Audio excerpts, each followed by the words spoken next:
last day on earth. What type of legacy have you built?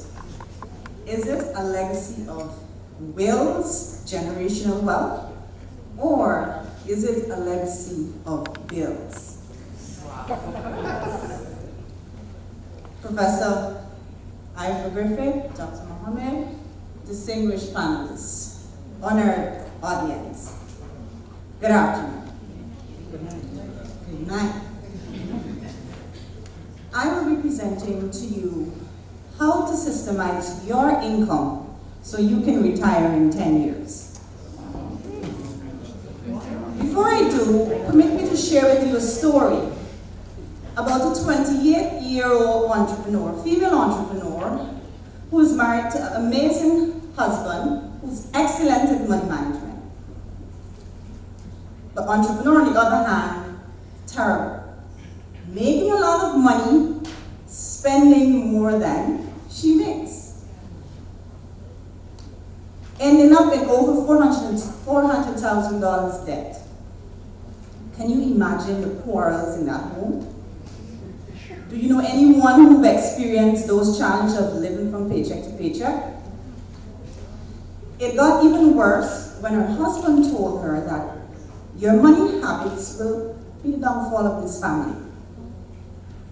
Ladies and gentlemen, she was looking for a solution. And allow me to introduce you to that woman, Athalyah Israel.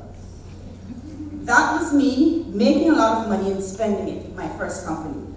And the solution that I found that I will share with you today has helped last year over 720 people, I would say employees, but in there is a mixture of children and teens. We have taught them this formula. Simply in the form of this feedback.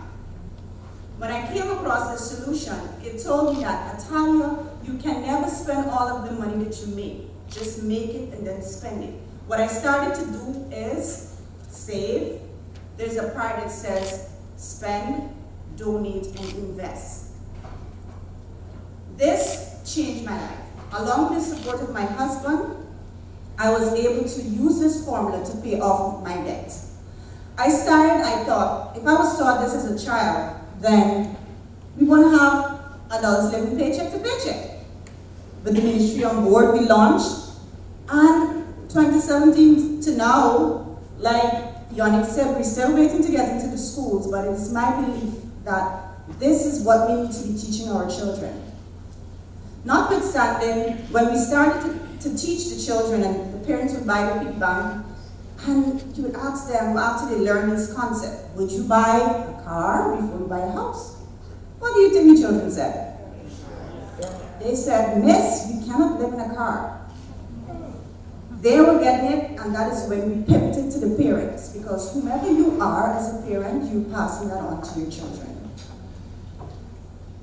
I will share with you 7 steps, including this, that you can use to systemize your income to retire in 10 years. The first step is to learn well. Because what I recognize, attending university, completing my degree with distinction, I was clueless about money. I made a commitment to learn, and for you to transform your finances, you have to be willing to study it. If you want to be a doctor, you have to study like about 6 years. How long have you committed to studying about money? So the first step is to learn well. And we did a study with over 300 employees in both the private and the public sector last year, testing their financial literacy. And over 75% of the employees are living from paycheck to paycheck, which is indicating that we have a lot to learn. The second step is to earn well. We heard several options of how to earn. Because if we have rent, GWI, GPL, and we just have one stream of income. Plus 5. Therefore, it is your duty to look for other skills that you have that you can earn from. So after you learn, you earn. The next one that I found to work with me, for me, is to type. When you have all of this money that you're making that connection to give back to God, because He gave you life and all the means. So you type, and then we get into the other areas of setting aside money to invest. Now this is a very tricky one, because when we ask people during our tests, what do you think is the purpose of money? To survive, here are some of the responses, to live a better life.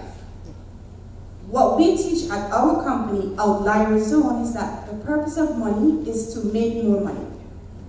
Hence, whenever you receive money, a portion has to be connected to making more money. If we receive, spend, that's it. After you invest, you have to set aside money to save. Please don't get confused with investing and saving. Saving is where you put money for future goals. Maybe 6 months of your expenses if something is supposed to go wrong. Investing is where you put money to make more money. After you learn, you earn, you type, you invest. Then you save and you must donate. If you find any rich person, they are the most givers. The kind of people that Professor Ivelaw talked about, those with integrity. And the wealth that Outlier Zone is talking about is the one that is generational. That people, just because they hear of your parents' name, they would do anything for you. That's the kind of wealth that we're talking about building. So after you donate and spend, that's the big one, whereby you commit to living on less, setting your goal of retiring in 10 years. And when we talk about retirement, we're talking about financial freedom.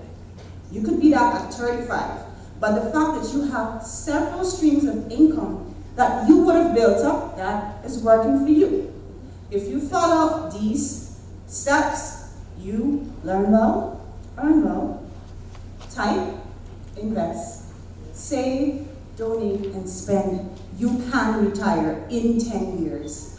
And I do encourage you to do not leave this room without making a commitment to making your money matter and connecting it to your legacy.